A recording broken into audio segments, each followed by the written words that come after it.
There have been times in the history of mankind when the Earth seems suddenly to have grown warmer or more radioactive. Well, I don't put this forward as a scientific proposition, but the fact remains that 3 or 4 times in history, man has made a leap forward that would have been unthinkable under ordinary evolutionary conditions. One such time was about the year 3000 BC, when quite suddenly civilization appeared, not only in Egypt and Mesopotamia, but in the Indus Valley. Another was in the late 6th century BC, when there was not only the miracle of Ionia and Greece, philosophy, science, art, poetry, all reaching a point that wasn't reached again for 2,000 years, but also in India, a spiritual enlightenment that has perhaps never been equaled. And another was round about the year 1100. It seems to have affected the whole world, India, China, Byzantium, but its strongest and most dramatic effect was in Western Europe, where it was most needed. It was like a Russian spring. In every branch of life, action, philosophy, organization, technology, there was an extraordinary outpouring of energy, an intensification of existence. Popes, emperors, kings, bishops, saints, scholars, philosophers, they were all larger than life. And the incidents of history are great heroic dramas or symbolic acts that still stir our hearts. The evidence of this heroic energy, this confidence, this strength of will and intellect is still visible to us.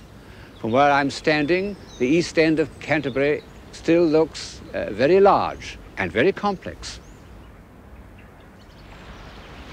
In spite of all our mechanical skills and the inflated scale of modern materialism, Durham Cathedral remains a formidable proposition.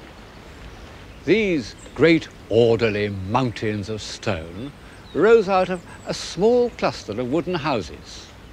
Well, everyone with the least historical imagination has thought of that, but what people don't always realize is that all this happened quite suddenly, in a single lifetime. Well, of course, these changes imply a new social and intellectual background. They imply wealth, stability, technical skill, and above all, the confidence necessary to push through a long-term project. How had all this suddenly appeared in Western Europe? There are many answers, but one is overwhelmingly more important than the others: the triumph of the Church. It could be convincingly argued that Western civilization was basically the creation of the Church. In saying that, I'm not thinking for the moment as the Church as the repository of Christian truth and spiritual experience. I'm thinking of her as the 12th century thought of her as a power, ecclesia, sitting like an empress. And she was powerful for positive reasons. Men of intelligence naturally and normally took holy orders and could rise from obscurity to positions of immense influence. The Church was basically a democratic institution where ability, administrative, diplomatic, sheer intellectual ability made its way. And then the Church was international. The great churchmen of the 11th and 12th centuries came from all over Europe. Anselm came here from Aosta via Normandy to be Archbishop of Canterbury. Lanfranc had made the same journey starting from Pavia. It couldn't happen in the Church or in politics today. One can't imagine 2 consecutive Archbishops of Canterbury being Italian, but it could happen, and it does happen, in the field of science, which shows that where some way of thought or human activity is really vital to us, then internationalism is accepted unhesitatingly. This internationalism of the 12th century extended to architecture and sculpture. The master masons, who were both sculptors and architects, traveled all over Europe. Canterbury was built by a Frenchman, William of Sens. The extraordinary thing is that wherever they went, these masters seemed able to recruit a force of skilled workmen who carried out technical feats which seem infinitely beyond all that we know, or think we know, of the mechanical skill of the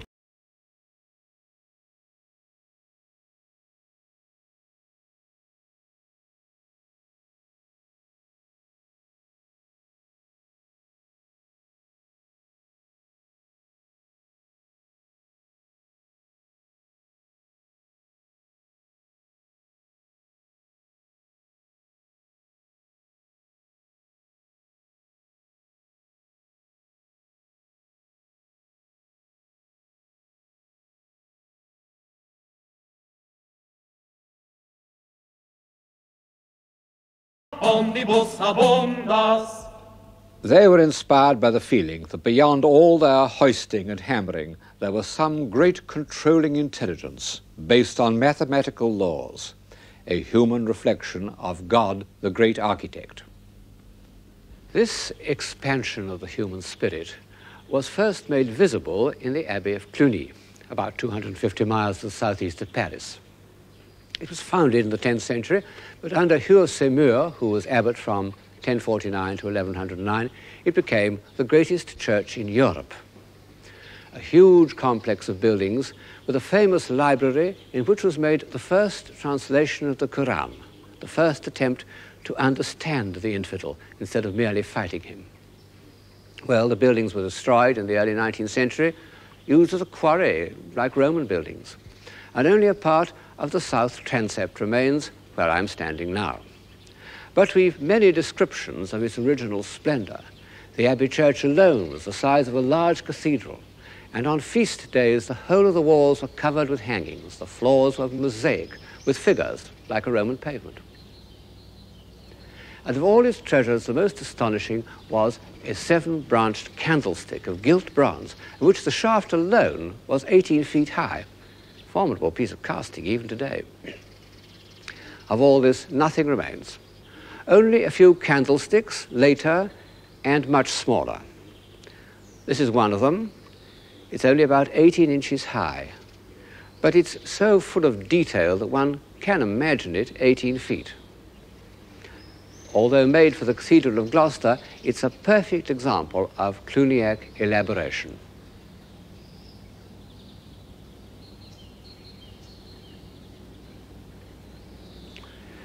Well, this first great eruption of ecclesiastical splendor was unashamedly extravagant. Apologists for the Cluniac style tell us that all the decoration was subordinated to philosophic ideas. My general impression is that the invention which boiled over into sculpture and painting in the early 12th century was self-delighting. As with the similar outbursts of the Baroque, one can think up ingenious interpretations of the subjects, but the motive force behind them was simply irrepressible, irresponsible energy.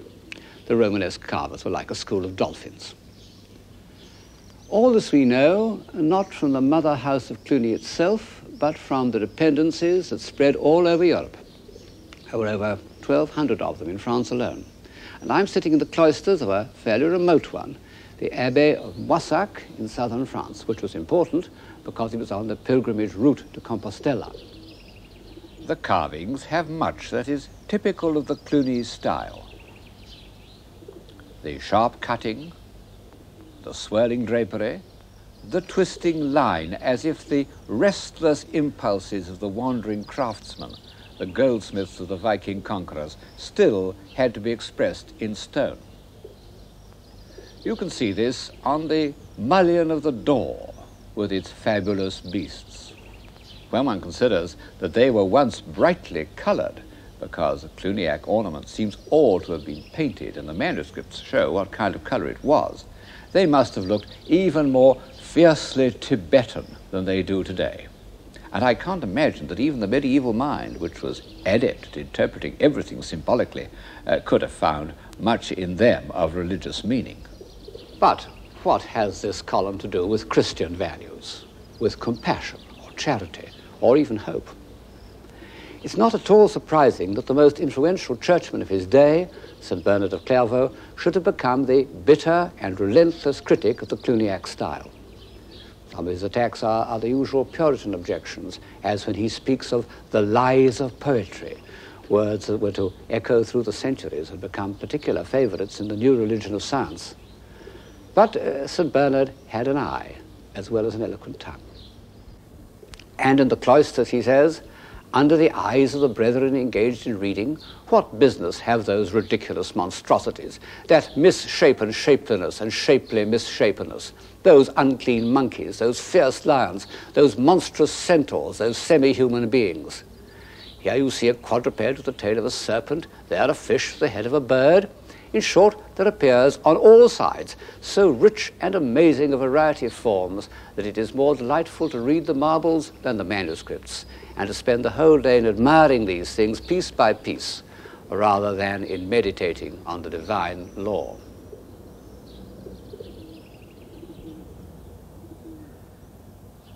That last sentence shows, doesn't it, that Bernard felt the power of art.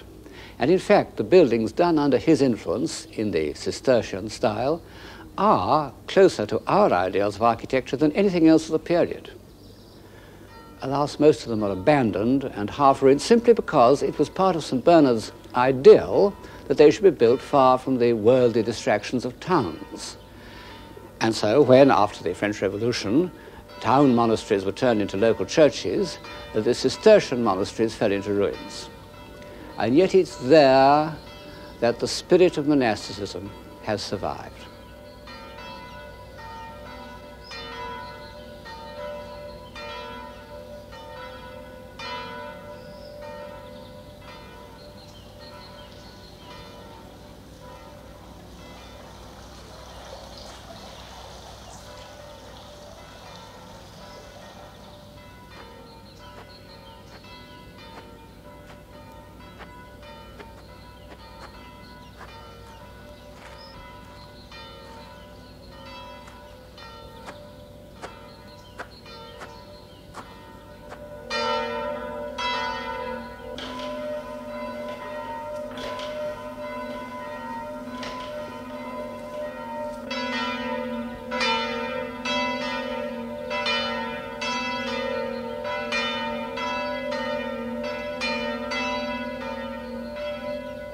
Ponebant quotidie ad portam templi que dicitur speciosa, ut peteret elemosinam ab introeuntibus in templum.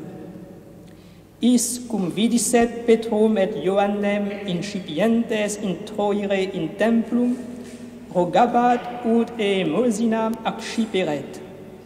Intuens autem in eum Petrus cum Ioanne dixit: respice in nos, at ille intendebat in eos sperans se aliquid accepturum abeis. Petrus autem dixit: argentum et aurum non est mihi, quod autem abeum obtibido.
These white monks in their unchanging habit, this round of work and prayer which has continued unbroken since the 12th century, bring the old building back to life.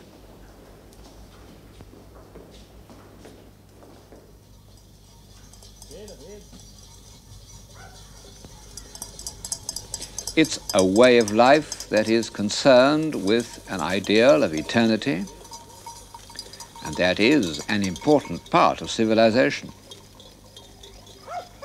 But the great thaw of the 12th century was not achieved by contemplation alone, that can exist at all times, but by action. a vigorous, violent sense of movement, both physical and intellectual. On the physical side, this took the form of pilgrimages and crusades. Well, I think they're one of the features of the Middle Ages which is hardest for us to understand.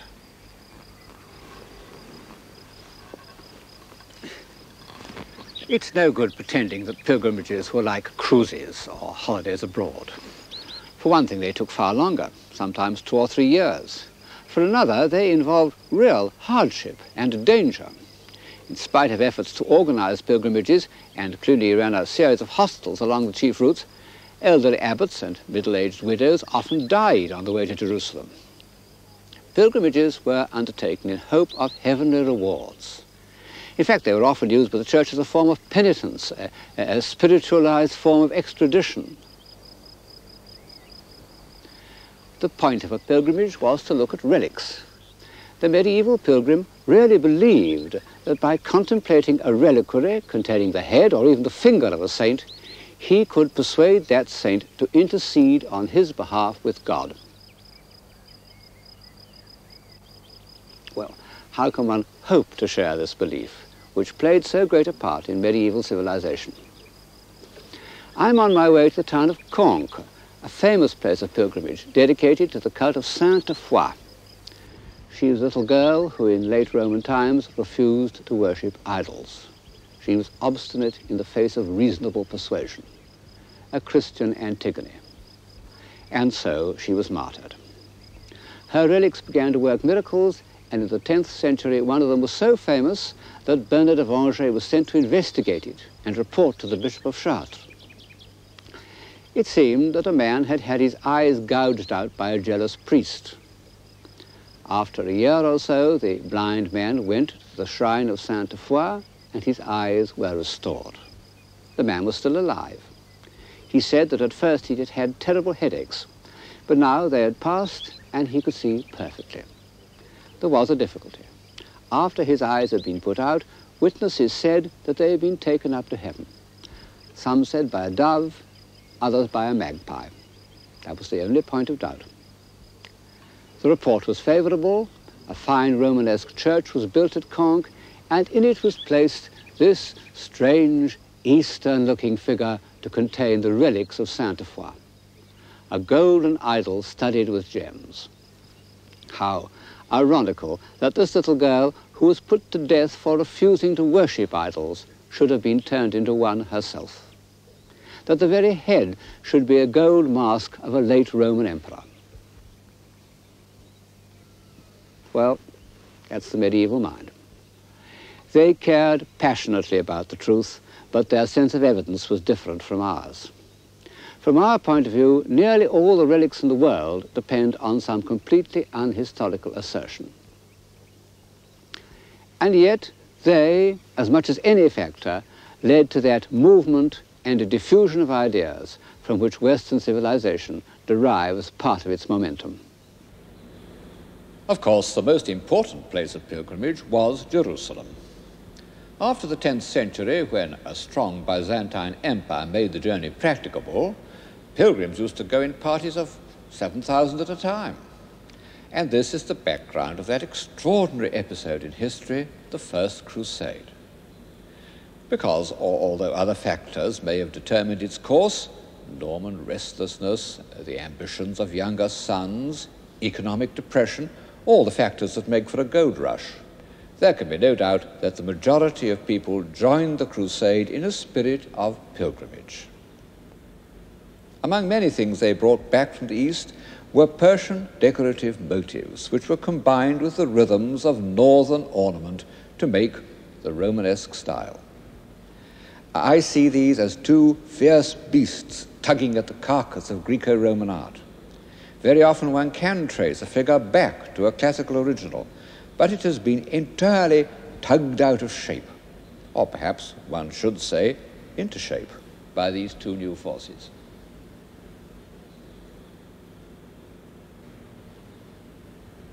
This feeling of tugging, of pulling everything to bits and reshaping it, was characteristic of 12th century art, and was somehow complementary to the massive stability of its architecture, And I see rather the same situation in the realm of ideas.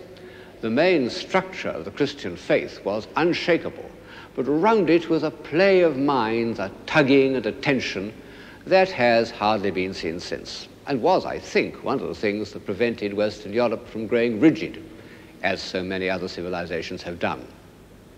It was an age of intense intellectual activity. To read what was going on in Paris about the year 1130 makes one's head spin. And at the center of it all was the brilliant, enigmatic figure of Peter Abelard, the invincible arguer, the magnetic teacher. Abelard was a star. Like a great prize fighter, he expressed contempt for anyone who met him in the ring of open discussion. The older medieval philosophers, like Anselm, had said, "I must believe in order that I may understand." Abelard took the opposite course, "I must understand in order that I may believe." He said, "By doubting we come to questioning, and by questioning we perceive the truth." Strange words to have been written in the year 1122. Of course, they got him into trouble. Only the strength and wisdom of Cluny saved him from excommunication. He ended his days calmly in a Cluniac house, and after his death, the abbot of Cluny wrote to Eloise saying that she and Abelard would be reunited where, beyond these voices, there is peace.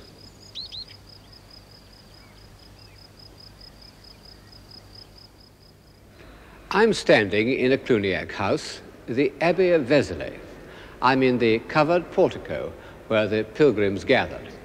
Above my head is the relief on the main door showing Christ in glory. He's no longer the judge, as at Moissac, but the Redeemer. Vézelay's full of sculpture, on the doors, on the capitals, everywhere. But fascinating as this is, one forgets about it when one looks through the door at the architecture of the interior.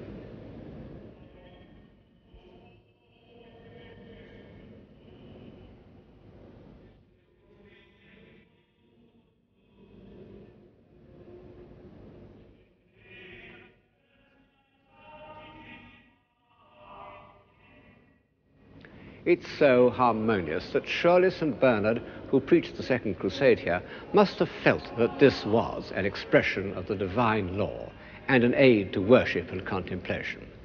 It certainly has that effect on me. Indeed, I can think of no other Romanesque interior that has this quality of lightness, this feeling of divine reason. And it seems inevitable that the Romanesque should here merge into a beautiful early Gothic.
We don't know the name of the architect of Vézelay, nor of the highly individual sculptors of Moissac and Toulouse.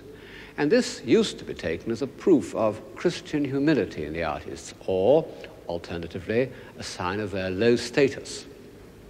I think it was just an accident, because in fact we do know the names of a good many medieval builders, including the architects of Cluny, and the form of their inscriptions doesn't at all suggest excessive modesty.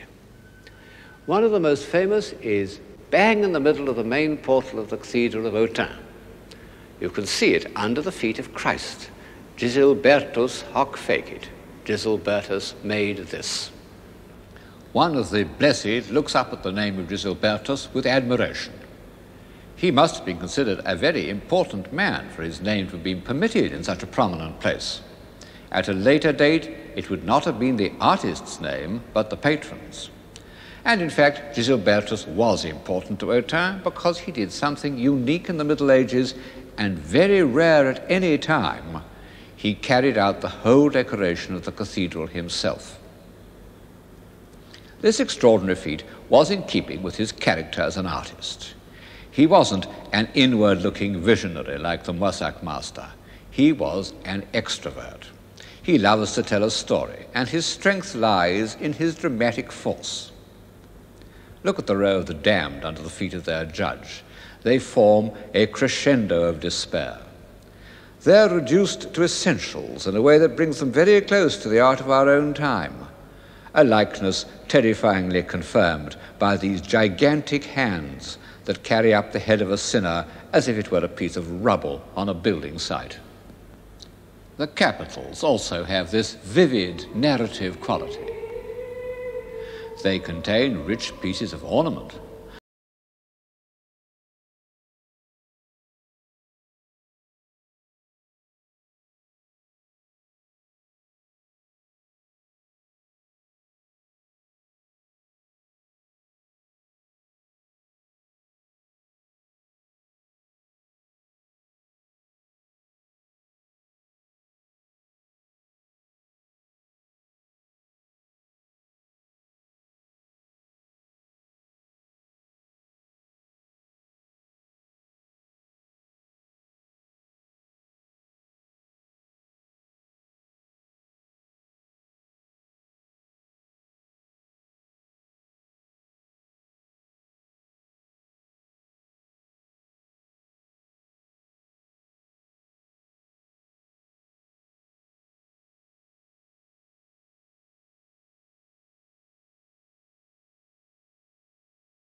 For horrors, and he went out of his way to depict them.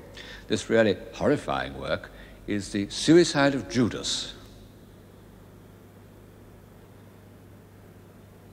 However, I must, in fairness, admit that he also did a figure of Eve, which is the first female nude since antiquity to give a sense of the pleasures of the body.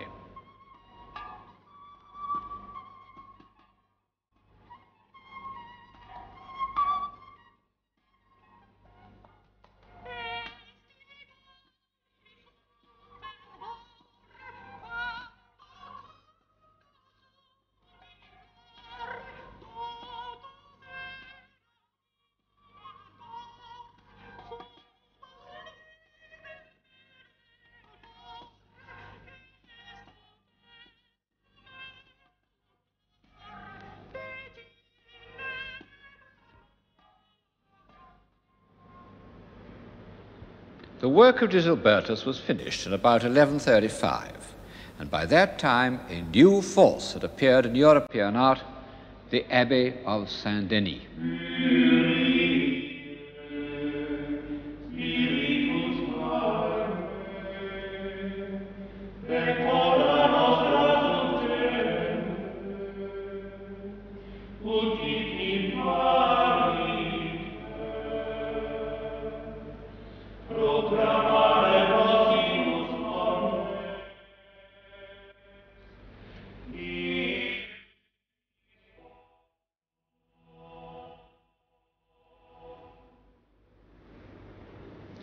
The Royal Abbey of Saint-Denis had been famous enough in earlier times, but the part it played in Western civilization was due to the abilities of one extraordinary individual, the Abbot Suger.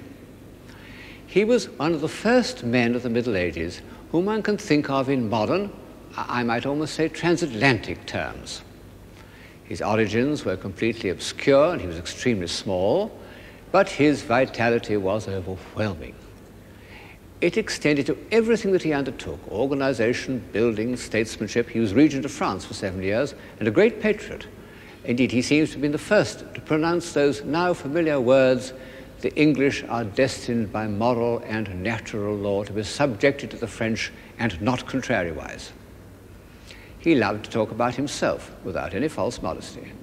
And he tells the story of how his builders assured him that beams of the length he needed for certain roof could never be found because trees just weren't as tall as that. Whereupon he took his carpenters into the forests. They smiled, he says, and would have laughed if they had dared. And in the course of the day he discovered 12 trees of the necessary size and had them felled and brought back. You see why I use the word transatlantic.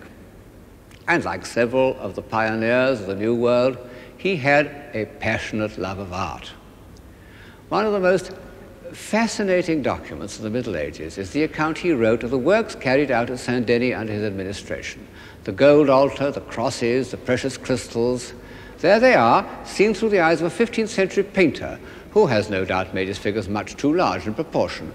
Actually, Suger's great gold cross was 24 feet high, and it was studded with jewels and inlaid with enamels made by one of the finest craftsmen of the age, Godefroy de Clerc, all destroyed in the Revolution.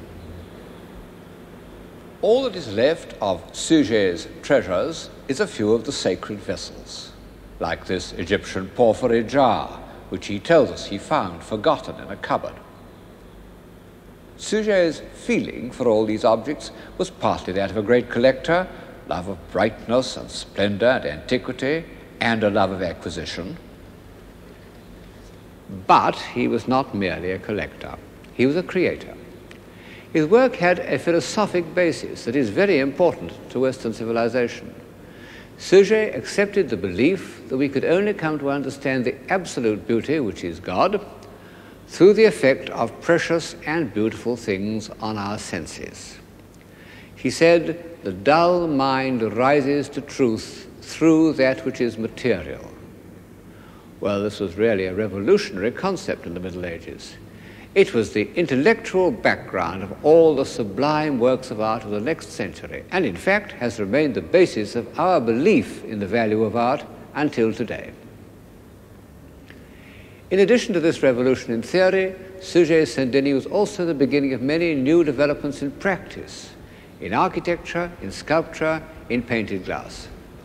But one can still see that Suger introduced, perhaps really invented, the Gothic style of architecture. Not only the pointed arch, but the lightness of high windows, what we call the clear story. Bright, he says, is the noble edifice that is pervaded by new light. And in these words, he anticipates all the architectural aspirations of the next 200 years. Alas, the exterior of Saint-Denis doesn't look too bright today. It's been knocked about and restored and is now engulfed in a squalid industrial suburb. To form any notion of its first effect on the mind, one must go to Chartres.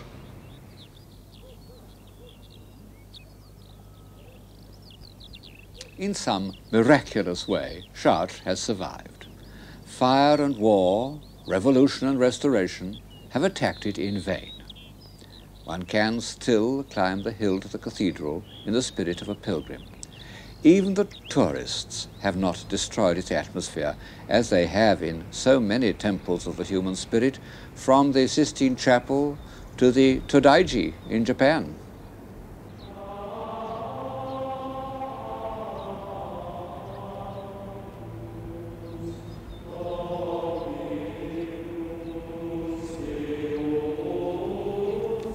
The South Tower is still more or less as it was when it was completed in the year 1164. It's a masterpiece of harmonious proportion. Was this harmony calculated mathematically? Well, ingenious scholars have produced a system of proportions based on measurements, but it's so complex that I find it very hard to credit. However, Chartres was the center of a school of philosophy devoted to Plato, and in particular to his mysterious book called the Timaeus, from which it was thought that the whole universe could be interpreted as a form of measurable harmony. So perhaps the proportions of Chartres reflect a more complex mathematics than one is inclined to believe.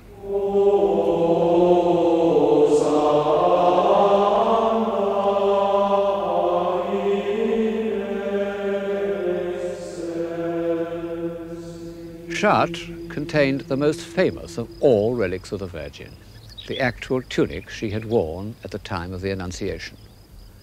From the first, this relic had worked miracles, but it was only in the 12th century that the cult of the Virgin began to appeal to the popular imagination. I suppose that in the earlier centuries, life was simply too rough. At any rate, if art is any guide, and in this series I am taking it as my guide, the Virgin played a very small part in the minds of men during the 9th and 10th and even the 11th centuries. The Romanesque churches we've been looking at were dedicated to saints whose relics they contained, St. Etienne, St. Lazarus, St. Denis, St. Mary Magdalene, none of them to the Virgin. Then, after Chartres, almost every great church in France was dedicated to her. Paris, Amiens, Reims, Rouen, Beauvais. What was the reason for this sudden change? Well, I think the cult of the Virgin must have come from the East, because all the early representations of the Virgin as an object of devotion are in a markedly Byzantine style. This is a page from a manuscript from Citeaux, the community of St. Bernard. And St. Bernard was one of the first men to speak of the Virgin as an ideal of beauty and a mediator between man and God.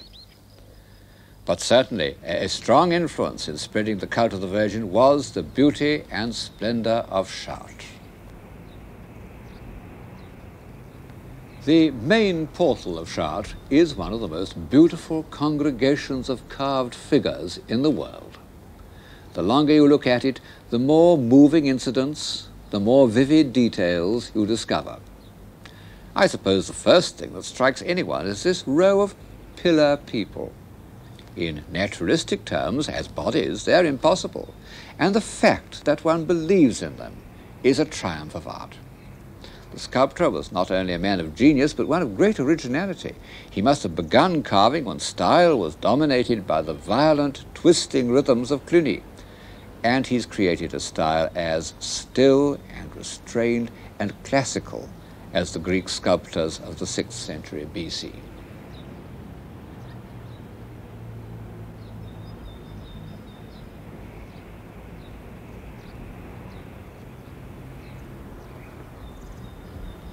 But was it really Greek? I mean Greek in derivation. Were these reed-like draperies, the thin straight lines, the fluted folds, the zigzag hems, and the whole play of texture, which so obviously recalls a Greek archaic figure, arrived at independently, or had the Chartres master seen some fragments of early Greek sculpture in the south of France? Well, for various reasons, I'm quite certain that he had. But the most important thing about the central doorway, more important even than its Greek derivation, is the character of the heads of the so-called kings and queens. No one knows exactly who they are.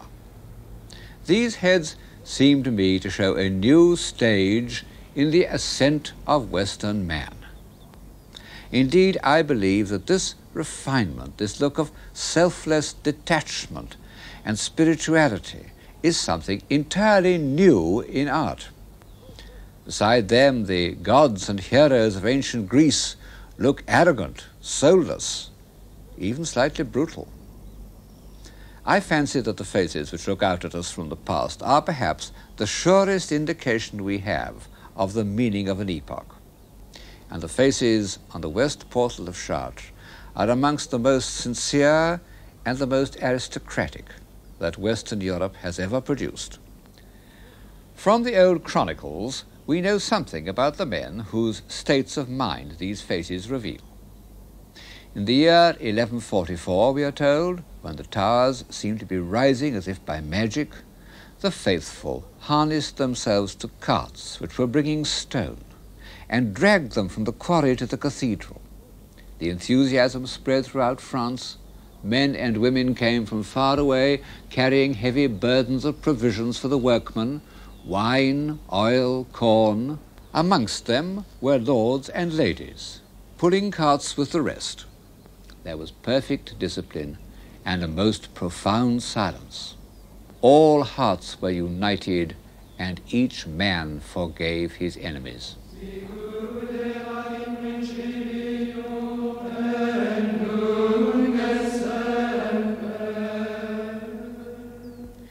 Its very construction was a kind of miracle. The old Romanesque church had been destroyed by a terrible fire in 1197. Only the towers and the west front remained. And the people of Chartres feared that they had lost their precious relic. Then, when the debris was cleared away, it was found intact in the crypt. And the Virgin's intention became clear, that a new church should be built, even more splendid than the last. The building is in the new architectural style to which Suger had given the impress of his authority at Saint-Denis, what we call Gothic. Only at Chartres the architect was told to follow the foundations of the old Romanesque cathedral, and this has meant that the Gothic vaulting had to cover a space far wider than ever before. It was a formidable problem of construction, and in order to solve it, the architect has used the device known as flying buttresses, one of those happy strokes where necessity has led to an architectural invention of marvelous and fantastic beauty.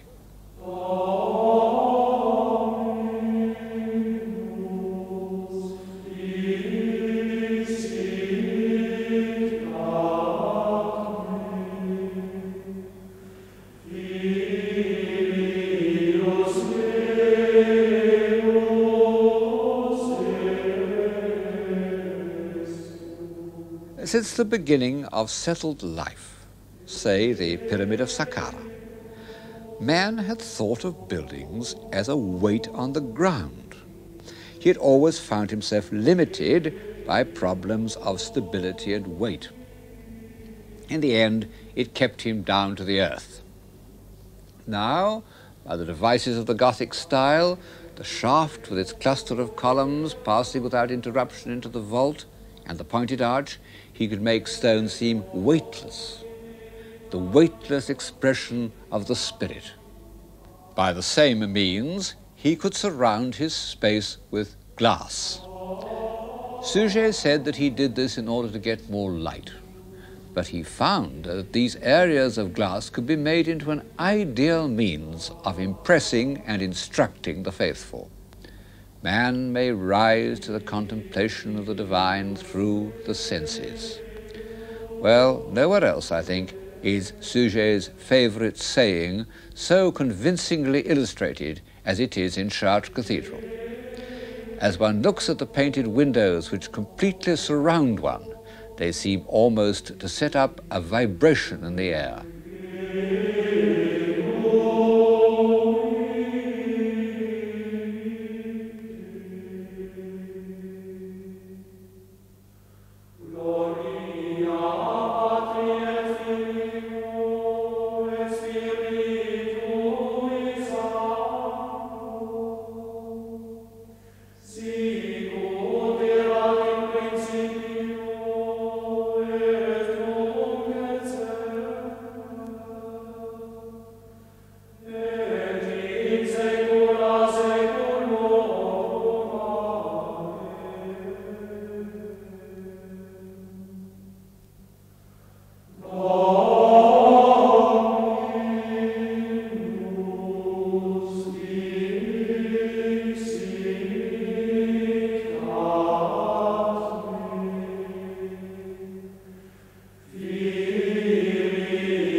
Chartres is the epitome of the first great awakening in European civilization.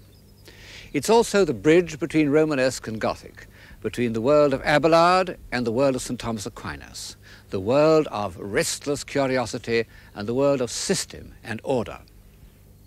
Great things were to be done in the next centuries of High Gothic, great feats of construction, both in architecture and in thought. But they all rested on the foundations of the 12th century. That was the age which gave European civilization its impetus. Our intellectual energy, our contact with the great minds of Greece, our ability to move and change, our belief that God may be approached through beauty, our feeling of compassion, our sense of the unity of Christendom. All this and much more appeared in those 100 marvelous years between the consecration of Cluny and the rebuilding of Chartres.